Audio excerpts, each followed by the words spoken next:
মহারাজা বীর বিক্রম কলেজের এনএসএস ইউনিটের উদ্যোগে শনিবার আয়োজিত 7 দিনব্যাপী বিশেষ শিবিরের আনুষ্ঠানিকভাবে সূচনা করেন মেয়র দীপক মজুমদার। কলেজের এনএসএস ইউনিটের যেসব স্বেচ্ছাসেবীরা সাম্প্রতিক বন্যায় মানুষের পাশে দাঁড়িয়েছিলেন তাদের মধ্যে 6 জন স্বেচ্ছাসেবীকে এদিনের অনুষ্ঠানে সম্মাননা দেওয়া হয়েছে।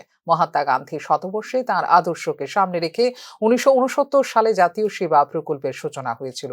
এনএসএস এর উদ্যোগে আয়োজিত এই বিশেষ শিবিরে স্বেচ্ছাসেবীদের পুঁথিগত বিদ্যার পাশাপাশি সামাজিক দায়িত্ববোধ সম্পর্কে অবহিত করা ও রাষ্ট্র গঠনে নিজেকে নিয়োজিত করার পাশাপাশি এনএসএস এর একটি বিশেষ কাজ হিসেবে রক্তদানের ব্যাপারে উৎসাহিত করা হবে। এনএসএস এর স্বেচ্ছাসেবীদের শৃঙ্খলা, সময়ানুবর্তিতা এবং মানুষের পাশে থাকার মানসিকতা গড়ে তুলতে হবে। এমবিবি কলেজে এনএসএস এর শিবিরে অংশগ্রহণকারী স্বেচ্ছাসেবীদের উদ্দেশ্যে বলেছেন মেয়র দীপক মজুমদার। স্টুডেন্ট স্বেচ্ছাসেবীরা অনেকটা এগিয়ে এসেছিলেন। আমরাও দেখেছি বন্যার সময় যুবক যুবতীরা সবচেয়ে বেশি কাজ করেছেন এই রাজ্যে, এই শহরে।